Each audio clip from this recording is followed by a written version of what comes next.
love Waiheke Island. You can slow yourself down here, and all the Kiwis are so friendly. Chloe, the winemaker, will be showing me around today. She told me that Cable Bay planted its first vineyard with Chardonnay, Syrah, and Pinot Gris on Waiheke Island back in 1998. Now the winery grows more than 10 varieties across New Zealand. The vineyard is surrounded by the sea, which has a large bearing on the climate. The cool sea breezes during the day, coupled with the insulating effect of the sea at night, results in a climate where diurnal temperature variations is minimized. Therefore, the mean temperature throughout the growing season is kept quite high, making it possible to ripen varieties from warmer climates such as the Rhone Valley and Bordeaux. Cable Bay Vineyards is a winery that still uses traditional techniques in their winemaking process.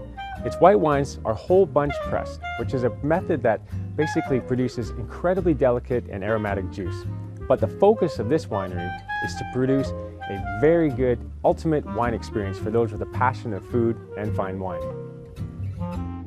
The winery is a popular tourist attraction with experts, ushering you through to the cellar for wine tasting, Sauvignon Blanc, Pinot Gris, Rosé, Syrah. This place has it all. The best thing is, for just around 60 Hong Kong dollars, you can taste 5 different wines.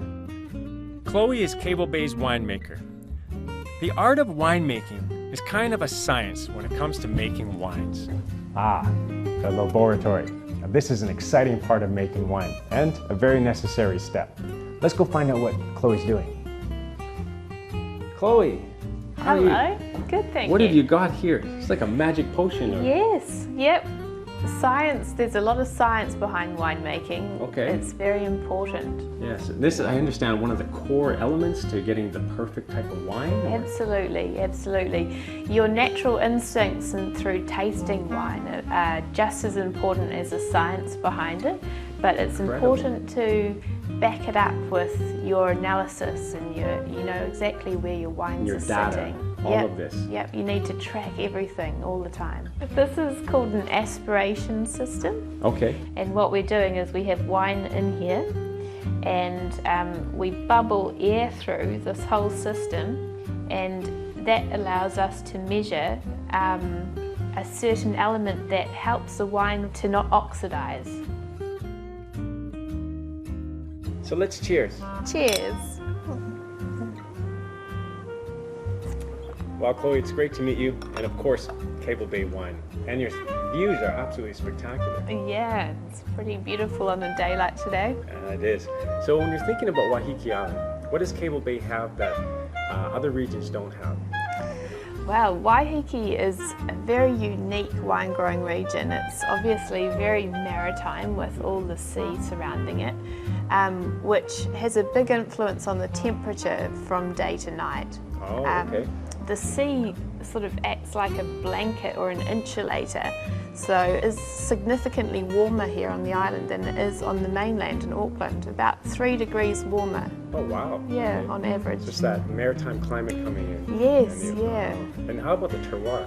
What does it have? Terroir, it's beautiful for varieties like Bordeaux blends and Syrah, Chardonnay, wonderful, yes. Viognier. Those great varieties grow very well in the soils here. It's mainly clay-based soils over an ancient Jurassic bedrock of mudstone and sandstone. And they actually nickname Waiheke Island the Rock. The rock. Because it's just a big rock that came out of the sea and covered with a bit of clay. So it's Wow, interesting. But yet, the terroir is almost an ultimate area for growing grapes. absolutely. Now we are in the vat room. They have just finished the fermentation of grapes. And in case you forgot, like I almost did, the fermentation is the process of producing alcohol from grape juice. So this is a Syrah ferment. Okay. So this is actually Syrah grapes, got it. Yeah, Syrah grapes, and it's just about finished fermentation now. How long has it been in there? In here? About 2 weeks. 2 weeks already. Yeah. So Okay. once it's finished fermentation, the cap or all the grapes on the surface start to soften and it falls down. So this Okay. here is wine underneath. Yes, yes. So can I drink that right now? Yeah. You could. Do you want to? Sure. Okay. Yes. Just put your hand in. You put my hand raw. Yeah, like this.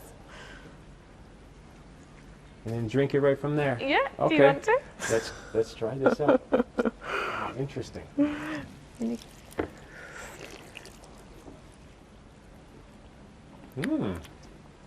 Delicious, It's actually quite good. Now I understand there's CO2 that gets released during this process. Yeah. One of the dangers of making wine, CO2 inhalation. You have too much, might fall in and die. This winery provides a wonderful experience for all because of their wine, their food, and their stunning views. Sitting on the outdoor terrace is fabulous, as you can enjoy being embraced by the sea breeze and the aromas from the wines. The only thing left to try is their delicious food. Wow, Chloe, this looks like we have some incredibly delicious food here. Yeah, it's a good spread. It is a good spread. So what's this? So we have the lamb shoulder here, Okay. and we have prawns with za'atar, and some flatbread, and a tomato and watermelon and feta salad. It's fantastic. So how do you match these wines with these certain dishes? What am I looking for? Yeah, okay. So we have our Marlborough Sauvignon Blanc here first. Love Sauvignon Blanc. Yep. This is a beautiful match for the prawn dish and also the tomato salad, in fact. So the prawns, firstly, Sauvignon Blanc is a great match for any seafood. Yes. But in particular, this one, it has a yogurt sauce with spices, and that really matches beautifully with the texture of this wine. Okay. So it's a very fresh and vibrant style of Sauvignon Blanc. I can't wait to try that. Yeah, that really marries in well with the creaminess of the yogurt and the freshness of the prawns. Wow. So why do prawns go so well with Sauvignon Blanc? Can you see the prawns are actually quite a rich seafood, and Very, very much indeed. yeah, the flavour of the prawn matched with the za'atar sauce is just perfect. It's almost a similar texture to what this wine has on the palate. Okay. The minerality of the wine really kind of complements the texture of the prawns. And then of course we have meats, so with reds. And what does that have?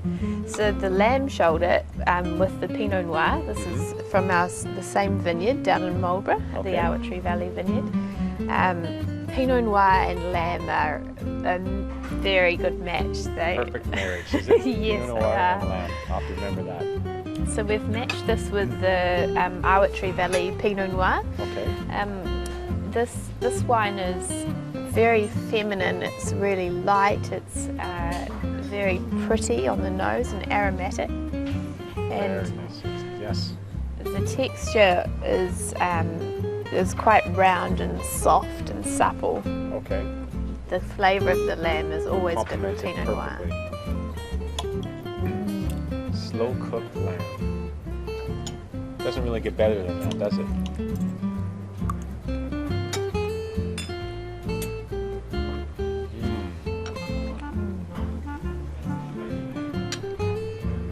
Yeah, the flavour of the harissa.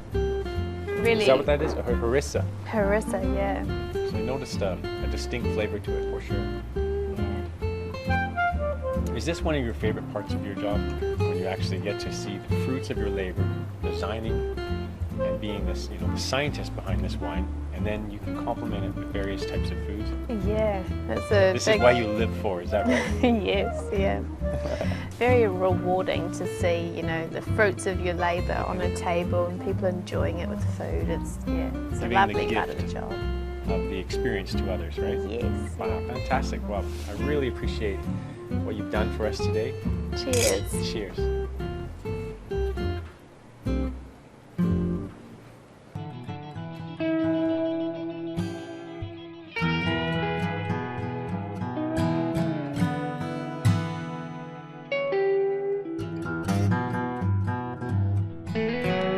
If there's one grape variety that New Zealand is well known for, it is Sauvignon Blanc.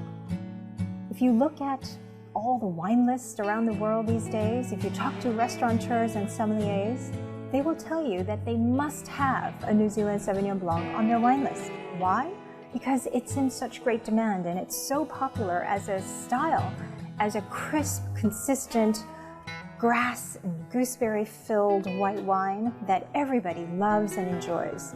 That's one of the major grape varieties, but now more and more, in the last 10 years, it's been New Zealand's Pinot Noir that's been capturing the attention of a lot of wine connoisseurs. And it's not just the wine drinkers who are going to the restaurants and ordering their Sauvignon Blanc, but the collectors, because they've gotten very, very serious with Pinot Noir. So look out for the best Pinot Noir from Central Otago, from Martinborough, and throughout New Zealand, as well as their lesser known but still very, very good Chardonnay, Pinot Gris, and of course Riesling.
And right off the vine, it's actually quite delicious. I could eat these all day. And from my understanding, they're going to be ready within a day or two for harvesting. And not only that, what's unique is that being a boutique winery, they're able to harvest certain areas of the vineyard that are ready, whereas other parts of the vineyard may not be. So they can have really good quality control. Now, unlike a lot of different wineries around the world that have converted over to the automation process, what I like, and it's definitely very endearing here at Mudbrick, is that they do a lot of hand picking, they do a lot of hand pressing and gentle basket pressing. And that's really reflected in the characteristic of the wine. This is a very important stage of the winemaking process. What we've got here are Merlot grapes, red grapes. Okay. So these grapes have been put through a crusher. Okay. So this is stage 2. Stage 2, yeah. You'll see crushing as well. This is some beautiful fruit here. So what I'm doing right now is trying to mush these grapes up more so that we can get not so much mush them, just pushing the skins back down into the liquid so that and then you get the natural more sugars. color extraction. Got it. So this is what gives the wine most of its color, is what I'm saying. Yep. Okay, so roughly 4 to 6 days, every 4 or 5 hours, someone has to come here and make the beauty of the wine, give it the color and the alcohol content. Yeah. And the most important part, don't get so much CO2, don't fall in, don't die. Completely. Okay.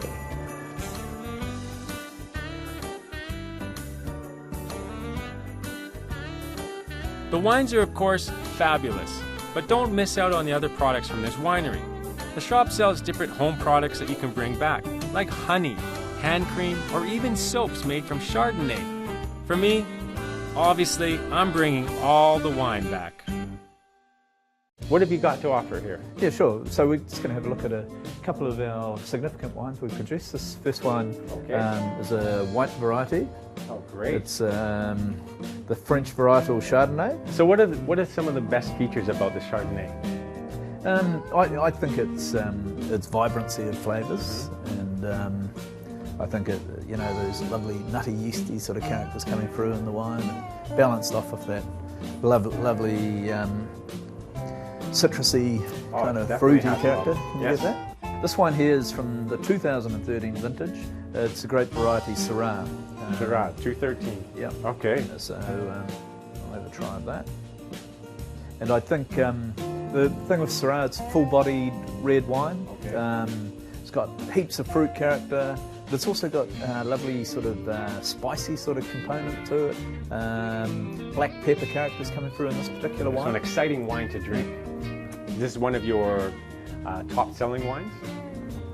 Yeah, Syrah makes up about 30% of our production, and we're big. always selling out before the next vintage is ready to be. That's a great problem to have, isn't it? I guess it is, yeah.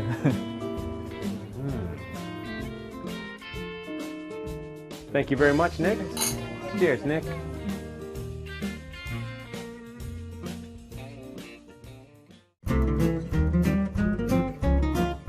Bonjour, je suis Nicolas. Bienvenue dans mon univers. Today, I'm going to do for this time of the year a soupe à l'oignon, onion soup. Perfect dish for this time of the year. Just peel off the onions. Again, a lot of onions, very important. Then just peel off again, chop it up, put in a pan, and with a bit of butter, oil and butter, and you caramelize slowly around 5 to 10 minutes.